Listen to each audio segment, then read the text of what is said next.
आइए आइए हम लोग चर्चा को आगे बढ़ाएं फिर से। चलिए, तो हमने आपसे चर्चा किया था कि दो तरह का फ्रेमवर्क होता है। जो फिनेंशियल रिपोर्टिंग फ्रेमवर्क होता है, फिनेंशियल रिपोर्टिंग फ्रेमवर्क, जिसके हिसाब से फिनेंशियल स्टेटमेंट जो है, जनरल पर्पस फिनेंशियल स्टेटमेंट तैयार होता है।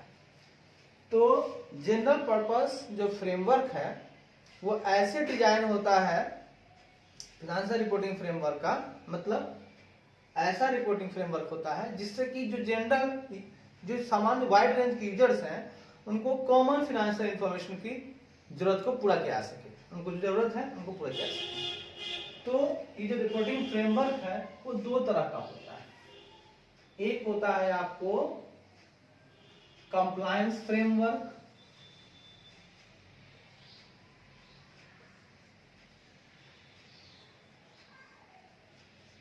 और एक होता है आपका फेयर प्रेजेंटेशन फ्रेमवर्क। याद रखिएगा, फेयर प्रेजेंटेशन फ्रेमवर्क। बहुत बढ़िया, दो तरह का फ्रेमवर्क हुआ। अब फेयर प्रेजेंटेशन फ्रेमवर्क क्या करता है? तो यह एक ऐसा फिनेंशियल रिपोर्टिंग फ्रेमवर्क है जो कि requires compliance with the requirement of the framework, जो कि अनुपालन करता है, कंप्लायंस करता है। किसका अनुपालन करता है? उसके फ्रेमवर्क का जो भी रिक्वायरमेंट है। तो इसको बोलेंगे एक ऐसा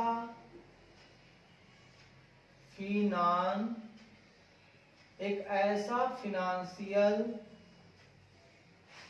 रिपोर्टिंग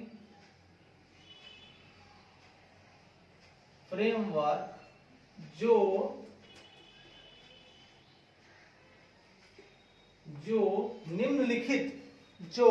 निम्नलिखित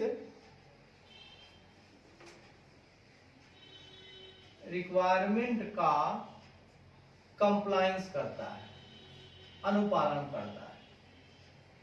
कंप्लायंस मतलब अनुपालन करता है। तो क्या क्या अनुपालन करता है सुनिएगा। पहला, एक्नॉलेजेस एक्सप्लिसिटली और इम्प्लिसिटली, मतलब स्पष्ट रूप से या गर्भित रूप से। कुछ बातें नहीं दी हुई है, फिर समझना होगा आपको। That achieve fair presentation of the financial statement. हाँ, एक्नॉलेजेस, एक्नॉलेजमेंट होता है ना,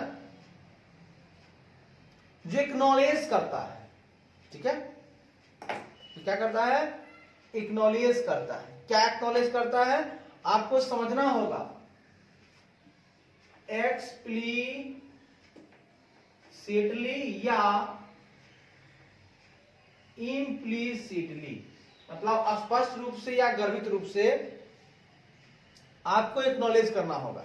ठीक है, क्या कि इससे अचीव हो जाए, to achieve fair presentation of the financial statement, ताकि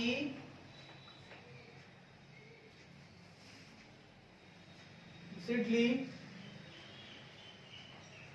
एक्नॉलेज करना होगा, मतलब जानकारी रखना होगा, ताकि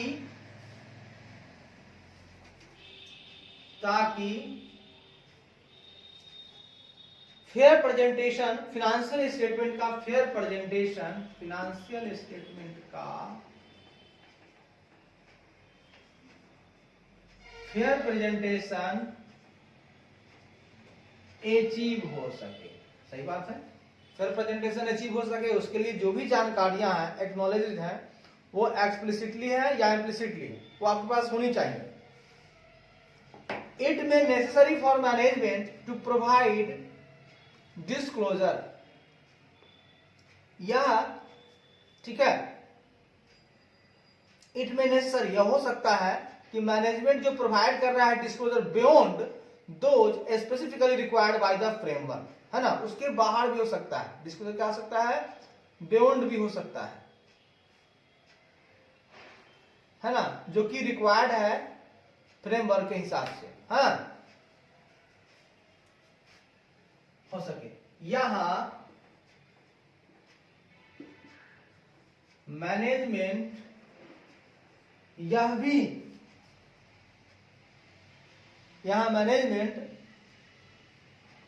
मैनेजमेंट हो सकता है फ्रेमवर्क के रिक्वायरमेंट के से बढ़कर डिस्क्लोज कर दे, हो सकता है फ्रेमवर्क के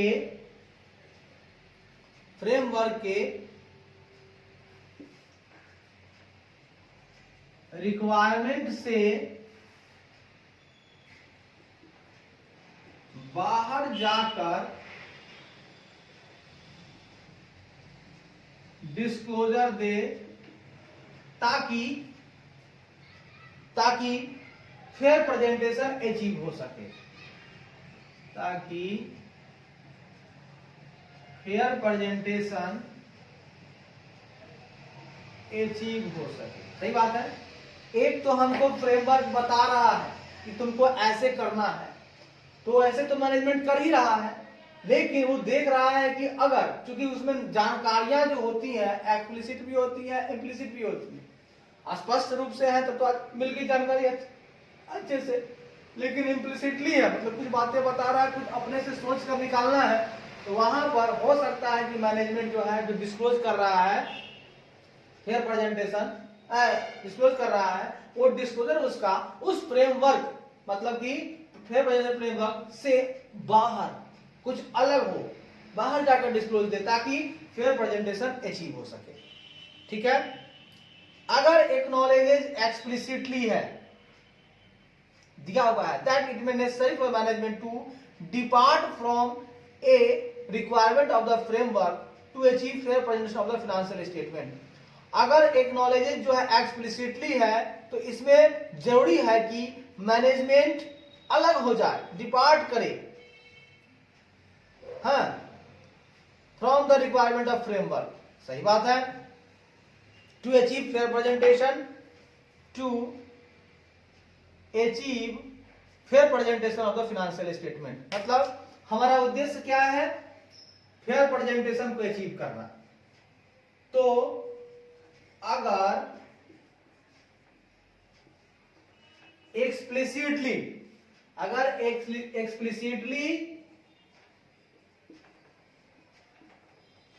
एक्नॉलेजेड है, अगर एक्सप्लिसिटली एक्नॉलेजेड है, मतलब जानकारियां एक्सप्लिसिटली है, तो हो सकता है कि मैनेजमेंट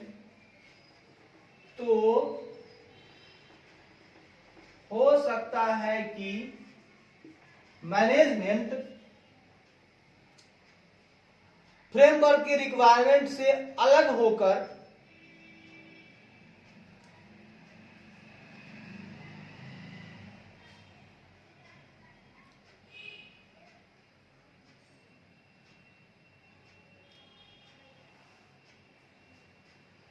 तो हो सकता है कि मैनेजमेंट फ्रेमवर्क के रिक्वायरमेंट से डिपार्ट हो जाए, फ्रेमवर्क के रिक्वायरमेंट से डिपार्ट हो जाए, मतलब अलग हो जाए। सही बात है। अब एक्सप्लिसिटली दिया हुआ ही है, तो हम फ्रेमवर्क में क्यों घुसे, हाँ, कि फ्रेमवर्क जो कर रहा है उतना ही लेंगे, नहीं भाई, साफ साफ जब दिया ही हुआ है, तो हम रिक्वायरमेंट से अलग होकर के हम मैनेजमेंट जो है सारी इंफॉर्मेशन देगा, डिपार्ट होकर डिस्क्लोजर देगा, ताकि फाइनेंशियल स्टेटमेंट का फाइनेंशियल स्टेटमेंट का फेयर प्रेजेंटेशन अचीव हो सके, फेयर प्रेजेंटेशन अचीव हो सके। सही बात है। अब हम फ्रेमवर्क जो जो कहेगा, मान के चलिए कोई कह दिया कि हमको पहले नदी में कूदना है फिर निकालना है कोई सामान, लेकिन अगर हमको एक्सप्लिसिटली दिख रहा है सामान ऊपर ही, तो कूदे क्यों? अपना दिमाग लगाएंगे, फ्रेमवर्क को बुला देंगे और हम अपने से सामान निकाल के ले आएंगे। तो जो काम आसान है तो आसानी से करेंगे, तो हम फ्रेमवर्क का रिक्वायरमेंट छोड़ देंगे, उससे अलग होकर डिपार्ट होकर के हम काम करेंगे और हमको तो चाहिए फेयर प्रेजेंटेशन फाइनेंशियल स्टेटमेंट का। तो जब साफ साफ दिख रहा है तो हम फ्रेमवर्क का इस्तेमाल क्यों करें, यही कहना चाहता है। ठीक है, चलिए अब हम बात करेंगे कंप्लायंस फ्रेमवर्क। ठीक है, क्या बात करेंगे? Compliance framework. कंप्लायंस फ्रेमवर्क जो है एक ऐसा फाइनेंशियल रिपोर्टिंग फ्रेमवर्क है, कंप्लायंस फ्रेमवर्क एक ऐसा फाइनेंशियल रिपोर्टिंग फ्रेमवर्क है जो कंप्लायंस फ्रेमवर्क एक ऐसा फाइनेंशियल रिपोर्टिंग फ्रेमवर्क है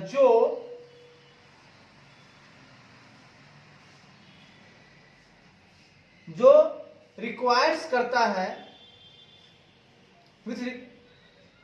requires compliance with the requirement of the framework. इसमें वही बात लिखा हुआ है, जो कि ऐसा फ्रेमवर्क है जिसमें जो कह रहा है कि फ्रेमवर्क की रिक्वायरमेंट को के साथ कंप्लायंस करे।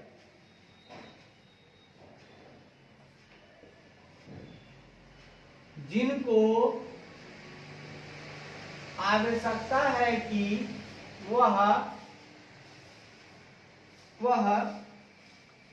फ्रेमवर्क के रिक्वायरमेंट के साथ कंप्लायंस कर सके, वह फ्रेमवर्क के रिक्वायरमेंट के साथ कंप्लायंस कर सके। मतलब ये कहना चाहता है कि फ्रेमवर्क जो कुछ भी कह रहा है उसका अगर हम कंप्लायंस कर रहे हैं, इसका मतलब वो फाइनेंशियल रिपोर्टिंग फ्रेमवर्क है, वो कंप्लायंस फ्रेमवर्क के हिसाब से बनाया गया है। मतलब हम कंप्लायंस कर रहे हैं, फ्रेमवर्क जो बोल रहा है हम कर रहे हैं, लेकिन ऊपर लिखे हुए ये जो 1 और 2 है वो इसमें शामिल नहीं होगा। हाँ, इनमें ऊपर लिखे 1 and 2 रिक्वायरमेंट शामिल नहीं होंगे। इनको छोड़ करके जो जो कंप्लायंस होगा वो अगर हम करते हैं तो कंप्लायंस फ्रेमवर्क के हिसाब से हुआ। ऊपर वाला 2 है क्या? अगर एक्सप्लिसिटली है या इम्प्लिसिटली है, तो फाइनेंशियल स्टेटमेंट को तो हमको फेयर प्रेजेंटेशन अचीव करना है। तो अगर अचीव करना है तो फ्रेमवर्क का जो रिक्वायरमेंट है ना, उससे बाहर जाकर भी मैनेजमेंट डिस्क्लोज कर सकता है ताकि फेयर प्रेजेंटेशन अचीव हो सके। और अगर एक्सप्लिसिटली है तो मैनेजमेंट क्या करेगा? फ्रेमवर्क की रिक्वायरमेंट से अलग होकर के भी डिस्क्लोज कर देगा। हाँ, सेम टू सेम नहीं चलेगा। अतः क्योंकि उसका मेन उद्देश्य क्या है कि फाइनेंशियल स्टेटमेंट जो है हमारा फेयर प्रेजेंटेशन दे। तो फेयर प्रेजेंटेशन देना है हमको, तो किसी अगर साफ साफ लिखा हुआ है तो उसी रास्ते चलेंगे। अगर हमको साफ साफ नहीं दिख पता रहा है तब तो हम फ्रेमवर्क का सहारा लेंगे। ठीक है, ये 2 बातें हैं। और कंप्लायंस का मतलब इन दोनों को छोड़ करके जो भी कंप्लायंस की जरूरत है, अगर उस कंप्लायंस को हम यूज कर रहे हैं ताकि हमको फाइनेंशियल स्टेटमेंट का प्रेजेंटेशन का फ्रेमवर्क जो है वो हमको फेयर प्रेजेंटेशन दे, तो वो हमारा कंप्लायंस फ्रेमवर्क होता है। अब हम एक डेफिनेशन और देंगे आपको जिसका नाम है अनमोडिफाइड ओपिनियन। क्या है उसका नाम? Unmodified opinion.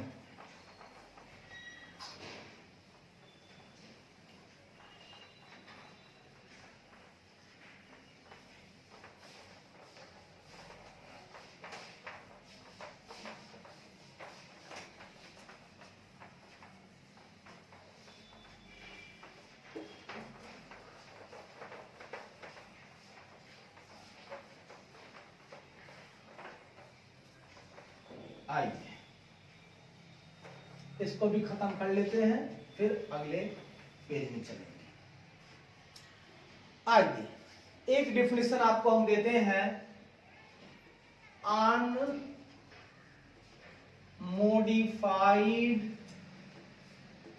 ओपिनियन।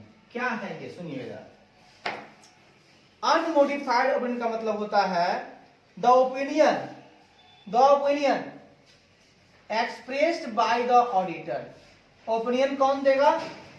तो भैया ओपिनियन जो है उसको व्यक्त करेगा, एक्सप्रेस्ड करेगा कौन? By an auditor. By the auditor मतलब वही ऑडिटर जो ऑडिट उस कंपनी की कर रहा है, वही ओपिनियन को एक्सप्रेस करेगा ऑडिटर।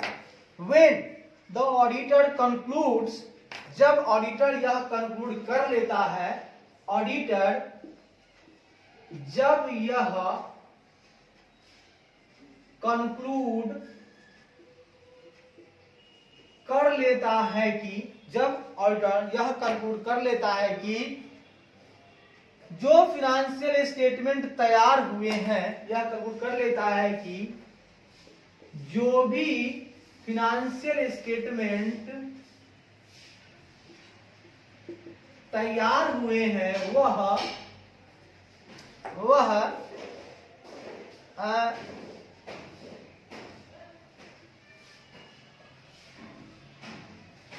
तैयार हुए हैं वह सभी मटेरियल एस्पेक्ट को देखते हुए, वह सभी मटेरियल रिस्पेक्ट को देखते हुए तैयार हुए हैं, वह सभी मटेरियल रिस्पेक्ट को लेते हुए हैं, देखते हुए हैं। ठीक है, सभी मटेरियल रिस्पेक्ट को देखते हुए हैं। जब यह मतलब कि अनमोडिफाइड का मतलब है ऑडिटर के द्वारा यह एक्सप्रेस्ड होता है, जब यह ऑडिटर कंक्लूड कर लेता है कि जो भी फाइनेंशियल स्टेटमेंट तैयार हुए हैं वह सभी मटेरियल रिस्पेक्ट को देखते हुए